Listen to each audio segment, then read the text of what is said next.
ನಮಸ್ತೆ. Life changing habits ಬದುಕು ಬದಲಿಸುವ 21 ಅಭ್ಯಾಸಗಳು, ಸರಳ ಅಭ್ಯಾಸಗಳು, ಸುಂದರ ಬದುಕು ಬರೆದಿರೋದು ತಾರಾ ಮಂಜುನಾಥ್. ಬನ್ನಿ ನಮ್ಮ ಮುಂದಿನ ಅದೇ ಚಾಪ್ಟರ್ನ ಕಂಟಿನ್ಯೂ ಮಾಡೋಣ. ಮೊಬೈಲ್ನ ನಿಯಂತ್ರಣಕ್ಕೊಳಗಾಗಬೇಡಿ. ಸೊ ಅದ್ರ ಕಂಟಿನ್ಯೂ ಏನು? ನಿನ್ನೆ ಬೆನಿಫಿಟ್ಸ್ ನೋಡಿದ್ವಿ, ಹೇಗೆ ಆಚರಣೆ ಮಾಡಬೇಕು, ಯಾಕೆ ಆಚರಣೆ ಮಾಡಬೇಕು ನೋಡಿದ್ವಿ. ಈಗ ಹೇಗೆ ಆಚರಣೆ ಮಾಡಬೇಕು ನೋಡೋಣ. ಶಾರ್ಟ್ ಆಗಿ ಹೇಳ್ತೀನಿ. ಮೊದಲನೇದು, ಬೆಳಗ್ಗಿನ ಸುವರ್ಣಗಳಿಗೆ, ಪ್ಲಾಟಿನಮ್ ಮೊಮೆಂಟ್ ಅಂತ ನಾನು ಏನು ಹೇಳಿದೆ. ಬೆಳಗ್ಗೆ ಎದ್ದ ತಕ್ಷಣ ಮೊಬೈಲ್ ನೋಡೋದನ್ನ ಬಿಟ್ಟು ಕೆಳಗಿನ ಕೆಲಸನ ಮಾಡಿ. ಎದ್ದ ತಕ್ಷಣ 2 ನಿಮಿಷ ದೀರ್ಘವಾಗಿ ಬ್ರೀತ್ ಇನ್ ಬ್ರೀತ್ ಔಟ್ ಮಾಡಿ, ಉಸಿರಾಡಿ. ಎರಡನೇದು, ದಿನಚರಿ ಇವತ್ತು ನಾನು ಏನೇನು ಮಾಡಬೇಕು ಅಂತ ಒಂದು ಲಿಸ್ಟ್ ಮಾಡ್ಕೊಳ್ಳಿ. ಕಾಮಾಗಿ ಮೆಡಿಟೇಷನ್ ಮಾಡಿ, ಎಕ್ಸಸೈಸ್ ಮಾಡಿ, ಆಧ್ಯಾತ್ಮಿಕ ವಿಚಾರಗಳು, ಕಲಿಕೆಗಳನ್ನು, ಜ್ಞಾನವನ್ನು ಸಂಪಾದನೆ ಮಾಡಿ. ಪ್ರಾಕ್ಟೀಸ್ ಏನಾದರೂ ಮಾಡೋದಿದ್ರೆ ಮಾಡಿ. ಈ ದಿನದ 3 ಉದ್ದೇಶ ಅಥವಾ ಮಾಡಬೇಕಾಗಿರೋ ಕೆಲಸನ ಪಟ್ಟಿ ಮಾಡಿ. ಇವತ್ತಿನ ದಿನ ನಾನು ಮಾಡಲೇಬೇಕಾಗಿರೋ 3 ಇಂಪಾರ್ಟೆಂಟ್ ಕೆಲಸ ಯಾವುದು ಅಂತ ಪಟ್ಟಿ ಮಾಡಿ. ಆ ಕೆಲಸ ಯಾಕೆ ಮಾಡಬೇಕು ಅಂತ ಇಂಟೆನ್ಷನ್ ಸೆಟ್ ಮಾಡಿ. ಇದು ಬೆಳಗ್ಗೆ ಯಾಕೆ ಮಾಡಬೇಕು ಅಂದರೆ, ನಿಮ್ಮ ಲೈಫಲ್ಲಿ ಇಂಪಾರ್ಟೆಂಟ್ ಯಾವುದು, ಅದು ಯಾಕೆ ಇಂಪಾರ್ಟೆಂಟ್ ಅಂತ ನಿಮ್ಮ ಸಬ್ಕಾನ್ಷಿಯಸ್ಗೆ ಸ್ಟ್ರಾಂಗಾಗಿ ಫೀಡ್ ಮಾಡ್ಕೊಳ್ಳೋಕ್ಕೆ ಬೆಳಗ್ಗಿನ ಜಾವ ಏನು ನೀವು ಸೆಟ್ ಮಾಡ್ಕೋತೀರ ಅದು ಬೇಗ ಆಗತ್ತೆ. ಹಾಗಾಗಿ ಇದನ್ನು ಮಾಡಿ. ಈ ಗಳಿಗೆಯಲ್ಲಿ ನಿಮ್ಮ ಸುಪ್ತ ಪ್ರಜ್ಞಾ ಶಕ್ತಿ ಹೆಚ್ಚು ಸಕ್ರಿಯವಾಗಿರುತ್ತೆ. ಹೀಗಾಗಿ ಅನಾವಶ್ಯಕ ವಿಷಯಗಳನ್ನು ತುಂಬ್ಕೋಬೇಡಿ.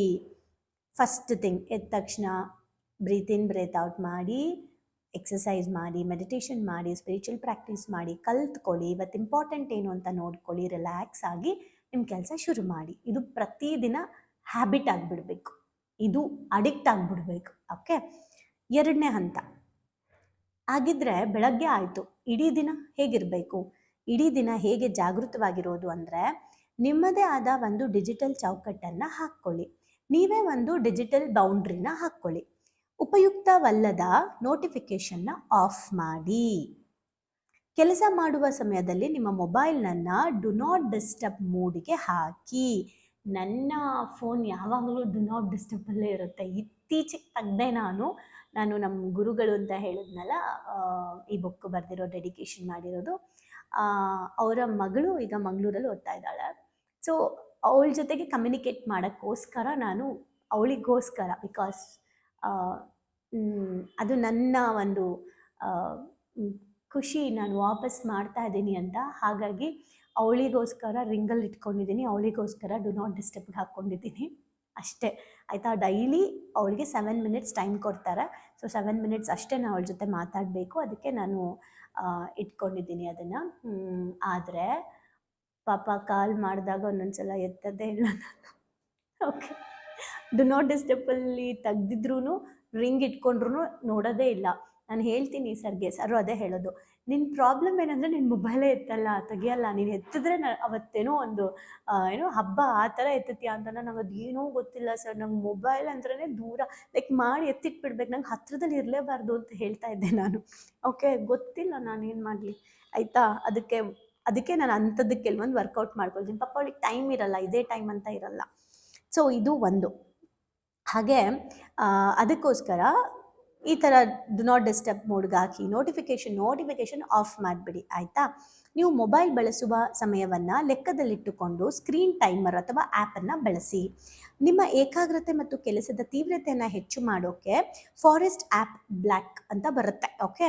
ಸೊ ಫಾರೆಸ್ಟ್ ಆ್ಯಪ್ ಅಂತ ಒಂದು ಬರುತ್ತೆ, ಅದನ್ನು ಡೌನ್ಲೋಡ್ ಮಾಡ್ಕೊಳ್ಳಿ. ಸೊ ನೀವು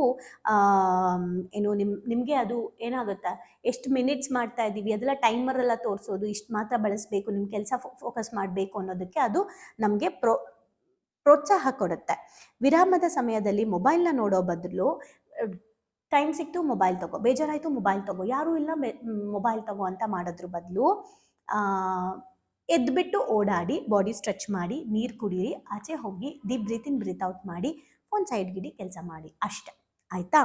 ಸೊ ಅದಕ್ಕೆ ಅಂತ ಒಂದು ಟೈಮ್ ಮಾಡ್ಕೊಳ್ಳಿ, ಅದು ಬೇರೆ. ಸಮಾಧಾನವಾಗಿ ದೀರ್ಘವಾಗಿ ಉಸಿರಾಡಿ ಅದ್ರ ಬದಲು ಇದೊಂದು ಮಾಡ್ಬೋದು. ದಿನದಲ್ಲಿ ನಾವು ಹೇಗೆ ಜಾಗೃತವಾಗಿರಬೇಕು ಅಂದರೆ, ನೋಟಿಫಿಕೇಷನ್ ಆಫ್ ಮಾಡ್ಕೊಳ್ಳಿ, ಒಂದು ಆ್ಯಪ್ ಡೌನ್ಲೋಡ್ ಮಾಡ್ಕೊಳ್ಳಿ, ಆ್ಯಂಡ್ ನೀವೇ ಡಿಜಿಟಲ್ ಬೌಂಡ್ರಿನ ಹಾಕ್ಕೊಳ್ಳಿ.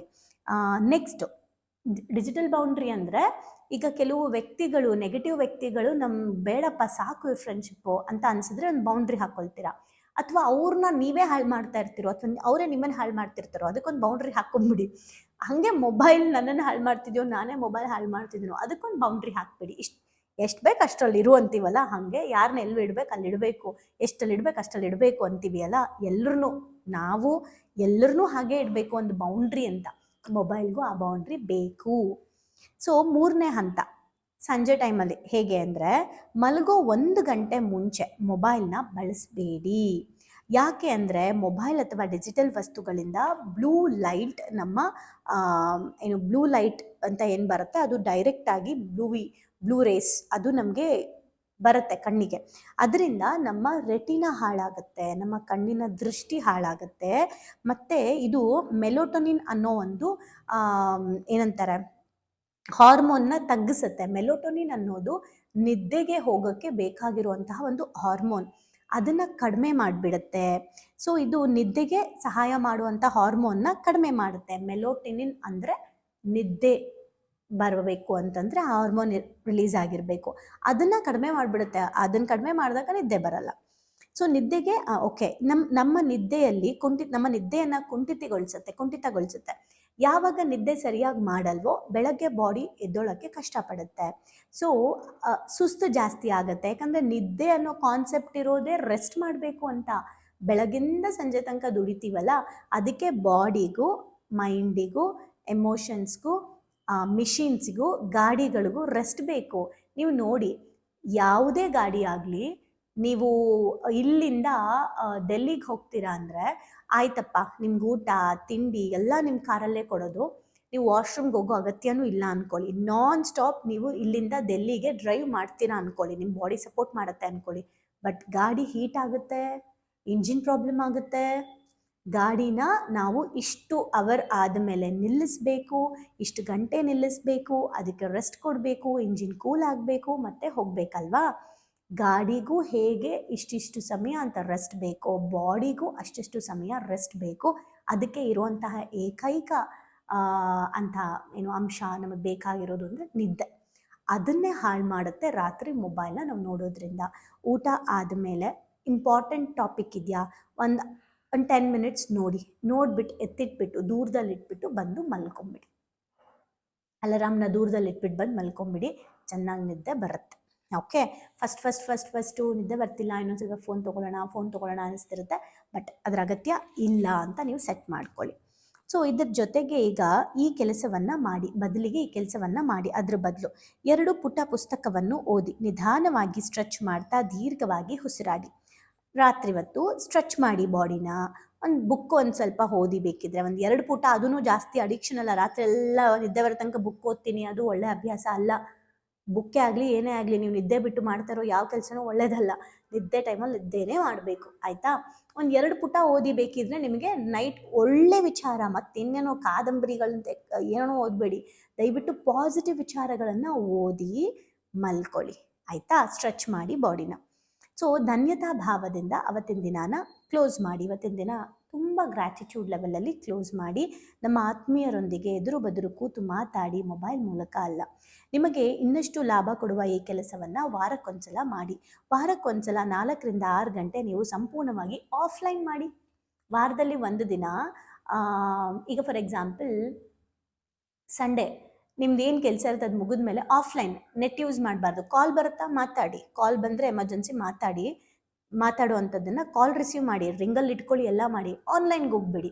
ಅವತ್ತೊಂದು ದಿನ ಯೂಟ್ಯೂಬ್ ಓಪನ್ ಮಾಡಬೇಡಿ, ಅವತ್ತೊಂದು ದಿನ ಇನ್ಸ್ಟಾಗ್ರಾಮ್ ಓಪನ್ ಮಾಡಬೇಡಿ, ಅವತ್ತೊಂದು ದಿನ ಫೇಸ್ಬುಕ್ ನೋಡಬೇಡಿ.